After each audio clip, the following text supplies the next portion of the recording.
Olá, queridos amigos, tudo bem? Você sabia que em uma execução fiscal que envolva a cobrança de contribuições previdenciárias, nos seus embargos à execução, uma das linhas de defesa deve ser a cobrança em excesso do valor em razão das verbas de natureza indenizatória. Inclusive, nós dispomos de petições, tá?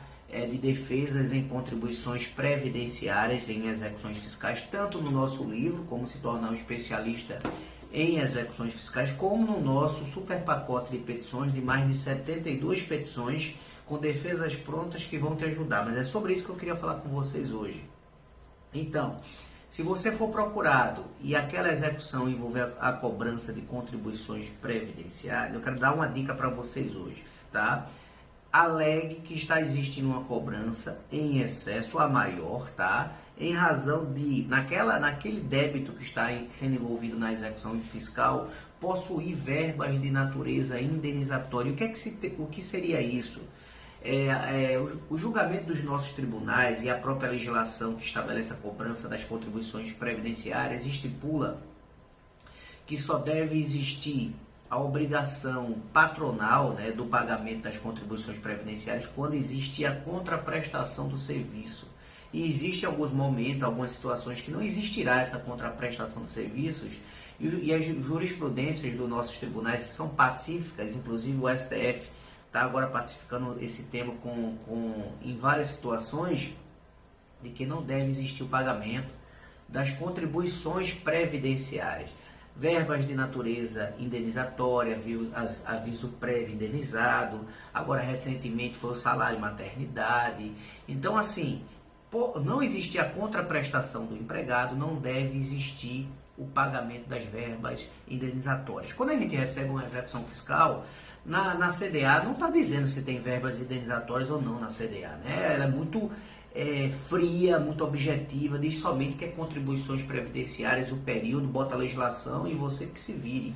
Mas como você quer, digamos assim, jogar terra nas pretensões aí da Fazenda Nacional, você alega, eu sempre alego, que aquela cobrança é indevida, porque dentro daquela cobrança existem verbas de natureza indenizatória. E como é que você vai saber isso? Você pede, no decorrer dos embargos à execução, que sejam anexados nos embargos a cópia do processo administrativo, porque os embargos, ao contrário da exceção de pré-executividade, a dilação probatória é ampla. Então, o que você puder pedir, que venha de documentos, até porque num documento desse eu já peguei assim, uma relação que tinha várias contribuições previdenciárias, uma tinha lá que era aviso prévio indenizado, eu digo, opa, tá aí, ó.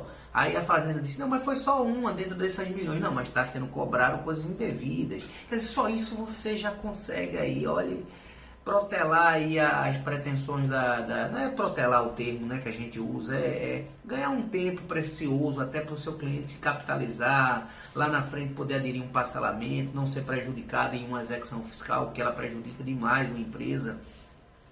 E eu tive um caso agora recentemente que o juiz indeferiu esse pedido, tá?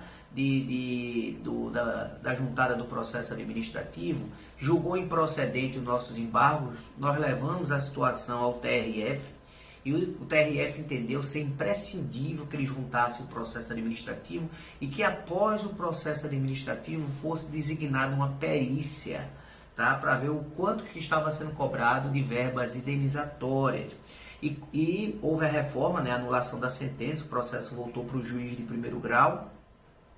Chegando lá, ele determinou que fosse nomeado um perito, o perito veio, deu os seus custos, né, os seus honorários periciais, foi R$ 7.500. Depois disso, o que é que eu fiz? Entrei com uma outra petição, alegando que a empresa estava passando por dificuldades, que era um período de Covid, que juntei até uns extratos dela mostrando que ela estava com débito, com inscrição no Serasa, com títulos protestados, sendo executados em outros processos, que a crise dela só estava aumentando nos últimos anos, que ela não tinha condições de pagar esse valor, porque aquele valor iria fazer falta no pagamento até da própria folha de funcionários. O que é que aconteceu?